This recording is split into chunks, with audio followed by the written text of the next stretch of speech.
If you're thinking about joining the Endless Customers journey, do it. It's really meant to build an industry of leaders. And if you don't consider yourself one, then maybe sit that out. But if you do want to be an industry leader, then I would say that the quicker that you can join the journey, the better. You're listening to the Endless Customers podcast, brought to you by the team at Impact. Endless Customers is the proven system to become the most known and trusted brand in your market. If you want to start to learn the principles of Endless Customers and how you can implement them in your business, pick up a copy of Endless Customers, a national bestseller wherever books are sold. Ready to start implementing Endless Customers in your business? Talk to Impact about how our coaching program can help you implement Endless Customers to success. And if you want to experience Endless Customers in person, do not miss our upcoming conference, Endless Customers Live, in Chicago, March 30th through April 1st, 2026. Registration is now open. And now, onto the show. Here's your host, Alex Winter. Today's episode is about what happens when a company decides to take a clear stand in its industry and builds its growth around belief, transparency, and trust. I'm joined by Clarke Lyons, the VP of Brand Marketing and Growth at Paragon Payroll, a payroll company that serves one industry exclusively, cannabis. And instead of positioning themselves as simply cannabis friendly, they made a bold decision to define what it means to be cannabis committed. That decision led to the creation of Paragon's Cannabis Manifesto, a public declaration of what they believe is broken in the cannabis payroll space, what real compliance looks like, and why companies serving the industry need to do more than just quietly participate. They need to help move it forward. Publishing a manifesto like that in a highly regulated industry is a bold move. It's a stake in the ground, and for Paragon Payroll, it became a turning point. In this episode, we explore why Paragon chose to say what others wouldn't, how Endless Customers shaped that decision, and what changed once buyers clearly understood where Paragon stands. Clarke, welcome to the show. Thank you for having me. I'm so excited to be here. I am so excited to be talking with you and the Paragon team. I've heard so many great things from our Impact coaches here. But before we get started, for our viewers and our listeners, can you just set the stage? Tell everybody a little bit about yourself and about Paragon Payroll and what you guys do.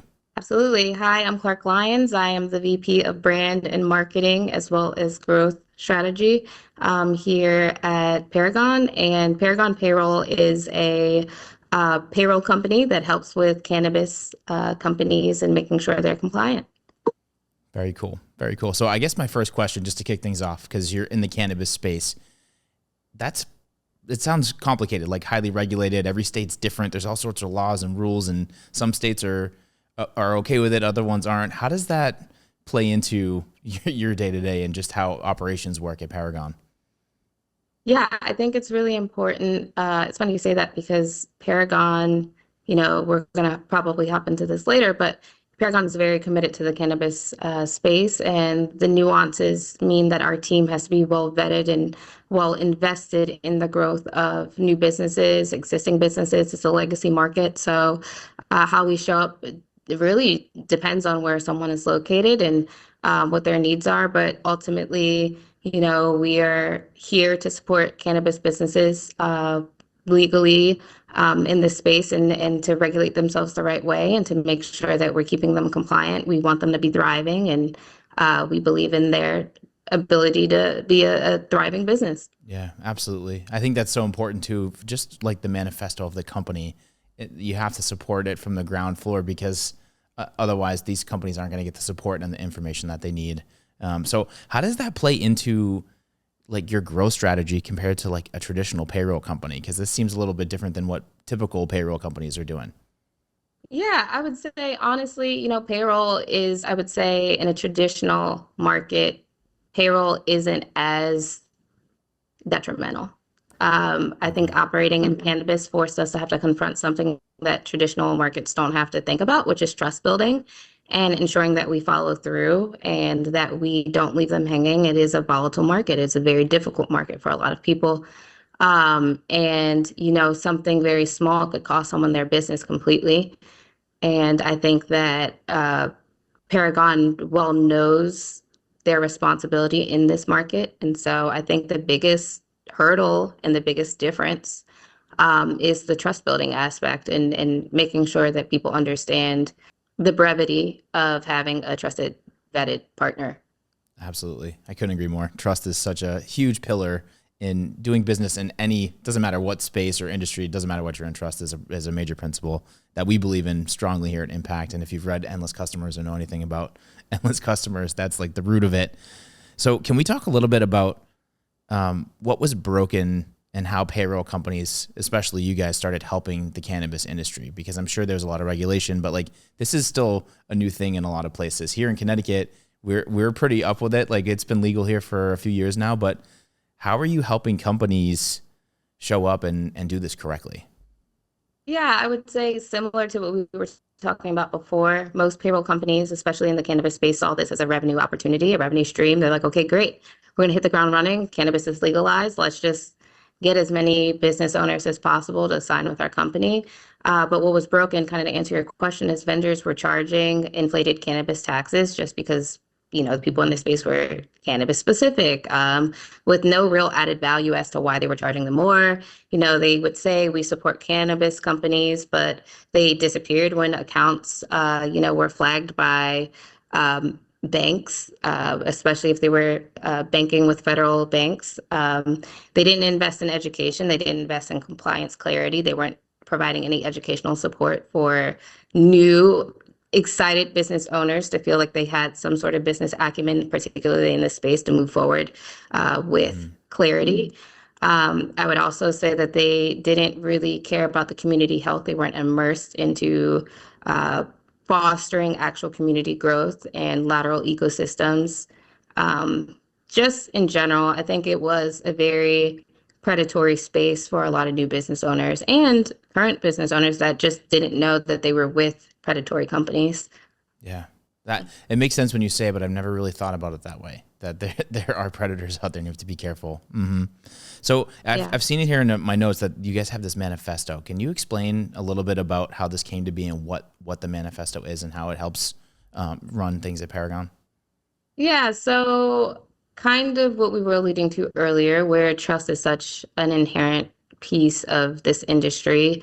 I would like to say the one thing that I love about Paragon and working here is that we start with accountability first. And I have to give it to you and your team. Honestly, you helped us pave an interesting way for us to confront some of the nuances within our industry and making sure that we weren't participating in any type of practice that could leave our current clients, future prospects at risk. And what that looked like is digging deep into what impact we wanted to leave behind. We noticed that this is, like I said, a very cannibalistic industry in the way that people have really made a lot of money off of the backs of those who are just trying to survive. We tried to think through what we felt that the industry did not have, which was us calling out the industry. And that's where the manifesto came to be. It was honest, earnest feedback into how you should vet vendors safely. So we created a manifesto, and you can think of it like a way that new business owners, current business owners within the cannabis space can think through vendors and can think through whether they're predatory or truly committed to the cannabis space. So we've called it a Cannabis Committed Manifesto. I love that. That's very, very cool. And it's very disruptive in a good way, in the sense that you're trying to use trust to keep it transparent, keep it real, and give people the tools they need to make the right decisions and informed decisions, to work with good people and not with these cannibalistic people that are out there that are basically sharks and that are negative for the industry. Yes, absolutely. Very That cool. was definitely of utmost importance for us. Very cool. So as you're running the marketing team and you're pushing content out and you're like trying to get the team behind this manifesto, what was it like working with your coaches at Impact, and how did that all come together as far as like your weekly, monthly content plan and your strategy going forward? I feel like the main focus of the Impact team, as we were trying to decide what we were going to do for a rollout of something like a Cannabis Committed Manifesto, was thinking back with the team, trying to take what I said earlier, accountability, but also bracing ourselves, unveiling a truth within the industry that's a problem. You have to make sure that everybody is on the same accord in terms of that approach. So for us, we wanted to make sure that we were meeting the accessibility needs of our clients and our customers, our audience at large. They're very busy, so they might not have time to read it. so that we also wanted to make sure that it was audible so that it could receive it easily, but also that our team knew the feedback that it might bring. And it could bring heat to the kitchen, if you will, when you're calling out some truths. So that was kind of the main focus with Impact, is like, how do we talk through these things, and are we ready, and what does that look like? Yeah, so I love hearing that. And as you put this clear stake in the ground, right? You really took this stance. You created this manifesto. You started to put out content around it. What was the feedback like? Did you get any like negative feedback, or did you get people that were like, "Oh my gosh, what are you doing? You're disrupting. You can't do this," or like, what was that like for you as you were navigating through through that space? It's funny because I think that all feedback, not to sound corny, but I think all feedback was positive because it was made with the intention to disrupt. Mm-hmm. And I think that regardless if it started conversation, I think we had a lot more positive feedback than we even anticipated. I think a lot of our partners, a lot of our clients, a lot of, from CPAs to just everyone lateral in the space really had real respect for the fact that we had enough gusto to do it, and just had the energy behind it, that we could execute something like this and stand in it and know that it would start conversation. So I don't think we had any like negative feedback. It started a dialogue, which was the intention. And I think for some, they felt like, okay, well, that's not fair, for you to call out everyone in this way. What if people are functioning like this because they have no choice? What if, they aren't banking correctly? What if they da da da da? It Mm-hmm. brought the conversation out to light. And the fact is that it also made us have to hold a mirror up to ourselves and make sure that we were rooted in doing the things that we were calling out. So I think the end of the day, it did what it was supposed to do, which was cause conversation and hold us all accountable to a certain stake, a certain level of integrity.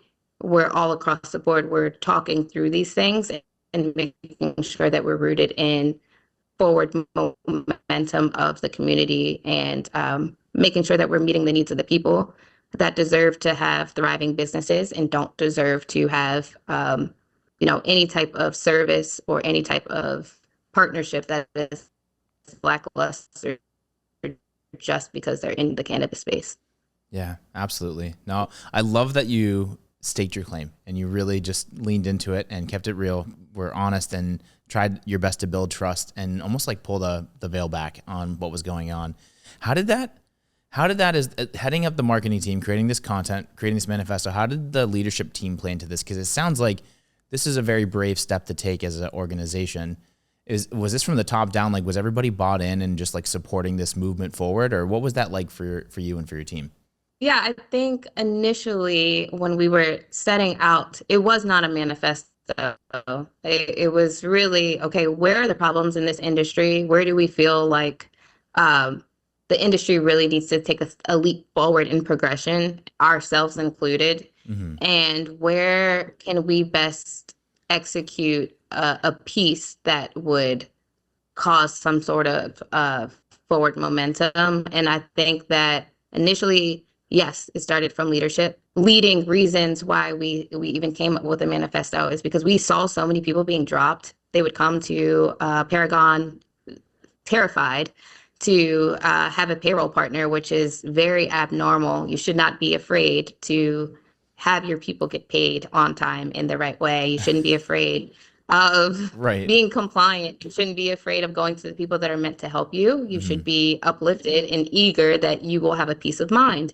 Because in this industry, a lot of the HR teams are overwhelmed. A lot of the CEO level, C-suite level owners are very overwhelmed, and they're just trying to get their stuff done, and they should not be burdened by small things that we could easily take on. But they were dealing with predatory companies prior to being with us, and people might not want them to be a part of their company just because they're in cannabis. They might say, no, we're not even doing your payroll, or they were doing their payroll and then getting dropped because they were lying to federal banks that they were having cannabis clients. So really, I Wow. think it started with us thinking through the needs of our people, and then trying to meet that need.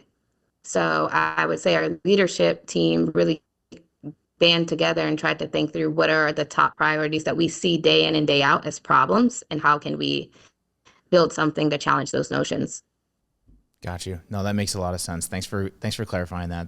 That's this is all just really fascinating to me, because you're right. People shouldn't be afraid of payroll. That should be a trusted partner in your business. So it sounds like you've really flipped the switch and have helped a lot of people. Do you still find, after the manifestos come out and after the content you've been producing, working through the Endless Customer system, do you feel like people come to you with more trust, like they're ready to do business with you? Do you feel like you fixed that? Yeah.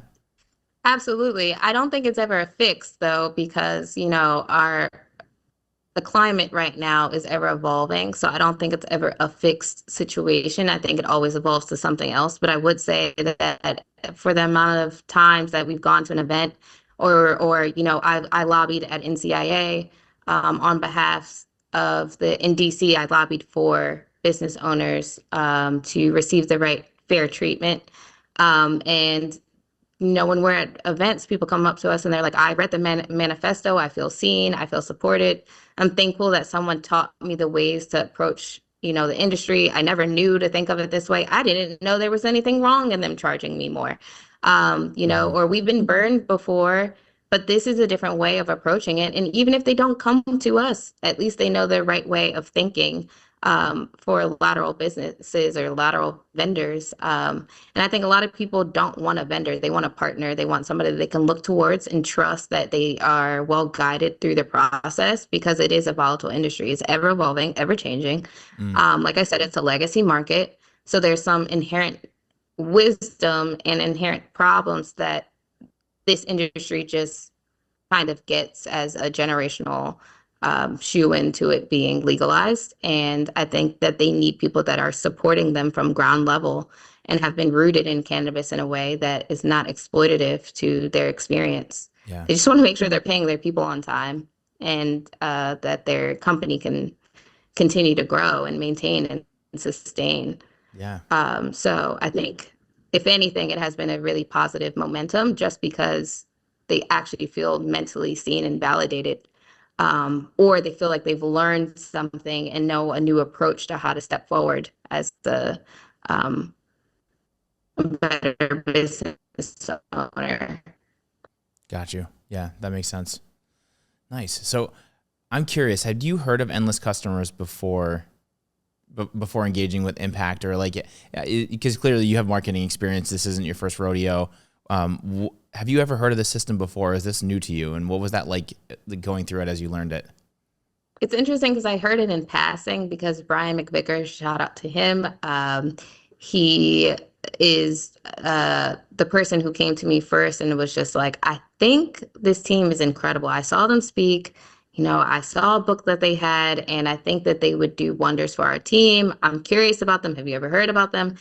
And when he said it, I actually had heard of you all in passing, but not deeply. And in doing reading up, I was like, this is an interesting approach about how they are helping businesses communicate who they are and where they are in the industry. And so prior to that, no, I didn't have in-depth knowledge until he came to me with it. Okay. Nice. And how has it been going from not really knowing anything, exploring a little bit, and then now you're working with our coaches, you're working with the team, you're living and breathing Endless Customers, and it seems to be working very well for you. So what's been that journey for you like? The journey has been so dynamic and so beautiful, I feel, because when you guys first came and we partnered with you all, it's a running joke. I'm the marketing department. So it's just me, myself, and I in the marketing department. And a lot of what was required was marketing heavy on our behalf. We had to redo our site, that we needed to work on, and that we were trying to elevate, and that we were trying to meet the experiential needs of our community. And I think that we well knew that we were biting off a lot, and we wanted to make sure that we weren't biting off more than we could chew. And luckily, having such a great team, it helped us navigate, making sure that at each step of the way we could find a pathway forward that made sense, and that was also, again, elevating our industry and elevating our community. And so it looked like starting with small meetings, with leadership, namely Brian, Brandy, and I on our team, and taking that to having larger discussions and then trying to figure out, all across the board where could this journey help our business better state who we are and take a true stance in the industry that we could be loud and proud about. I love hearing that. I think that's great. And you guys are loud and proud and are crushing it. And I'm really excited to see where this takes you into the future. What does that look like for you as we're getting into 2026 and beyond? What's the future for Paragon look like? Yeah, so we're so excited. I think that we are definitely leaning into being even more grassroots than we already are. We definitely are geo-targeting certain areas like coming up, we are doing an event in Minnesota, and we are sponsoring an event in which we are giving social equity discounts to any social equity team. We are having a lot of our members on team, a part of the NCIA board, which helps progress a law change and, helps educate a lot of new businesses, new licensees in this space. We believe in uplifting educational equity. We started a Canna U division, which helps a lot of new business owners be able to help train their team about the cannabis space. And Nice. so ultimately, I think we're rooted in educational equity. We're rooted in community involvement. We're rooted in giving accessibility to spaces that otherwise would be overlooked or overcharged or overpriced. And we are just committed to always meeting the needs of our community in whatever ways, we see fit. Excellent. And how does this, just to paint the picture for our listeners and our viewers out there, since starting with Endless Customers and going on this journey, putting out the manifesto, how has it changed business from maybe like a revenue standpoint or maybe from a lead standpoint? And can you share a little bit of that with us just to paint the picture? Yeah, I would say honestly, it has helped generate a lot more leads since we started this journey. I think namely because there was in our industry, like I said, an educational gap. So we went from not having any blogs to then blogging 3 times a week. And then even more so when you're talking about using those blogs as a sales enablement tool so that we could use that within the sales process. And I think more importantly, we harness the respect of, a lot of our ecosystem partners. And now we are participating in a lot of conversations much like these. We are on panels. We're being asked to be on, magazines. We were featured in CBI, which is an important Cannabis Business Insights is an important magazine in our industry as like a head company watch out for. We've become one of the best workplaces to work for. And I think that it's just made us so much more expansive in our audience range. And that's just not in clients alone. That's also in, like I said, the ecosystem of other partners. And I think we are forever indebted and grateful for, this experience for sure. Wow. I'm happy to hear that. I love hearing that. It sounds like there's a wonderful ripple effect happening, not just for Paragon, but for your partners. And it's like the rising tide that's lifting all the boats. That's just really wonderful to hear. So congratulations. Yeah. Thank you. Last question for you. I gotta ask this. This is one I ask on almost every show. For people that don't know a lot about Endless Customers, maybe they're back when you were first starting your journey, you maybe had heard about Impact or maybe you heard about the book but didn't know too much about it. What would you say to them right now if they're like thinking about dipping their toe in the proverbial waters? I would say if you're thinking about joining the Endless Customers journey, do it. Do it quickly and to make sure that everyone on your team is invested in the forward momentum of their company and of their teams. I think that it takes a lot of courage because it'll show you if you're actually committed to the space or if you're adjacent to it, which is 2 completely different experiences. And, are you making sure that your business is protected? Are you making sure that you're well educated in what you know? Are you standing in something? Or are you hesitating and saying what others won't? And I think that it's really meant to build an industry of leaders. And if you don't consider yourself one, then maybe sit that out. But if you do want to be an industry leader, then I would say that the quicker that you can join the journey, the better. Couldn't have said it better myself. Clarke, thank you so much for your time and for being on the show. It was great talking with you. Thank you. You as well. I really appreciate it. Absolutely. We're definitely going to have to check back in. I want to see how the journey continues to take you to new places. So again, thank you for your time. And for everybody out there watching and listening, this is Endless Customers. I am your host, Alex Winter. We will see you on the next episode.